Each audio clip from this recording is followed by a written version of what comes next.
క్షణక్షణం ప్రక్షాళనం. సాగర తీరంలో నిర్జన ప్రదేశంలో ఏకాంతంగా కూర్చొని లయబద్ధమైన సాగర ఘోషను వింటూ ఉంటే సముద్రం చెప్పే అనేక సందేశాలు అలలు అలలుగా వినిపిస్తూ ఉంటాయి. తనలా విశాలంగా ఉండమని ఒకసారి, తన నిర్విరామ అలల్లాగా నిరంతరం కర్మానుష్ఠానం చేయమని ఇంకోసారి, ఇలా ఎన్నో పాఠాలు మనకి నేర్పుతుంది సముద్రం. అయితే తనలో ఎప్పుడు చేరిన మల్లాను అప్పటికప్పుడే ఆ క్షణంలోనే బయటకు పంపించేస్తూ కడలి ఇచ్చే సందేశం మనకు అన్నిటికంటే ముఖ్యమైనది. ఎందుకంటే మిగిలిన సందేశాలు సాధనకు ఇదే ప్రథమ సోపానం.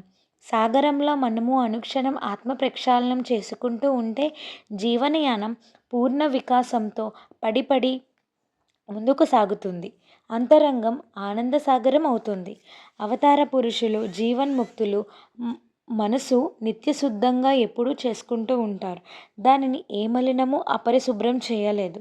శ్రీరామకృష్ణులచే అద్వైత సాధన చేయించిన తోతాపురి ఇత్తడి చెంబును చూపిస్తూ రామకృష్ణులతో, ఈ ఎత్తడి చెంబు మెరుస్తూ ఉండాలంటే దీనిని రోజు శుభ్రం చేయాలి కదా, అలాగే మనసును కూడా నిత్యం శుభ్రం చేసుకోవాలి అంటారు శ్రీరామకృష్ణులు. ఒకవేళ అది బంగారు చెంబు అయితే అని అడుగుతారు. అప్పుడు దానికి సమాధానంగా, బంగారు చెంబు అయితే శుభ్రం చేసే ప్రసక్తే ఉండదు కదా అని వివరిస్తారు. ఇలా శుభ్రం చేసుకుంటూ ఉంటే ఏ మాలిన్యాలు మనసుని అంటదని ఎన్నో సందర్భాల్లో బాహ్యాటంగా తెలియజేశారు. అటువంటి సంస్కారయుక్తులమైన మనసును ఎలా తయారు చేసుకోవాలి? ఎప్పటికప్పుడు మనసును చేరే మలినాలను ఎలా శుభ్రం చేసుకోవాలి? ముందుగా మనసుపై పేర్కొనే మలినాలను ఏమటవి? మనకు ఎలా అవగతం కావాలి? మనసు యొక్క చంచలత్వాన్ని ప్రేరేపించేవన్నీ మలినాలే. అవి కామక్రోధాలు కావచ్చు, అహంకార మమకారాలు కావచ్చు, భీతి భ్రాంతులు కావచ్చు, ఇష్టాయిష్టాలు, రాగద్వేషాలు, మానవ అవమానాలు వంటి ద్వంద్వాలు కావచ్చు. ఇలా సంస్కారాల రూపంలో మనసుపై చెరగని ముద్రలను వేసుకుంటూ పోతాయి. ఈ ముద్రలు మన ప్రవర్తనలో భావ ఆవేశాలుగా అభివ్యక్తమవుతూ మన జీవిత గతిని నియంత్రిస్తూ ఉంటాయి.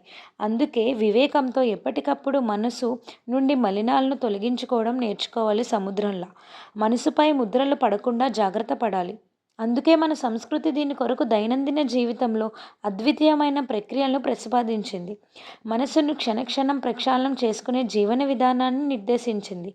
మనం వాటిని నిర్లక్ష్యం చేసి మానసిక సమస్యలను సృష్టించుకొని వాటి పరిష్కారానికి పాశ్చాత్యులమైన ఆధునిక మనస్తత్వ జ్ఞానాన్ని ఆశ్రయించి సమస్యలను మరింత సంక్లిష్టం చేసుకుంటున్నాం. భగవంతుడు అనే అగ్నిలో అన్ని మలినాలను ఎప్పటికప్పుడు వేసి దగ్ధం చేయడం ద్వారా ఈ అనుష్ఠానంలో ఉన్న అంతరార్థం అర్థమవుతుంది. అంటే మనసుపై ముద్ర పడడానికి ముందే మలినాలను ఎప్పటికప్పుడు ఎక్కడికక్కడ వదిలివేయగలగాలి. మనసును నిత్యానుతానంగా ఉంచుకోవాలి. అంటే ఎవరైతే భగవంతుణ్ణి స్మరిస్తారో వారి బాహ్యాంతరంగంలో పరిశుద్ధమవుతూ ఉంటారు అని అర్థం. భగవంతుణ్ణి స్మరించడం ద్వారా మనసును అంటిన పాపక అంకిలాలు ప్రక్షాళమవుతాయి. భగవంత్ ప్రాప్తికి నామస్మరణ అతి సులభమైన అత్యుత్తమైన మార్గం. ఏ మంత్రాన్ని అయినా సరే సర్వదా భక్తితో అనురక్తితో స్మరించడం ద్వారా అంతరంగం ప్రక్షాళనం అవుతుంది.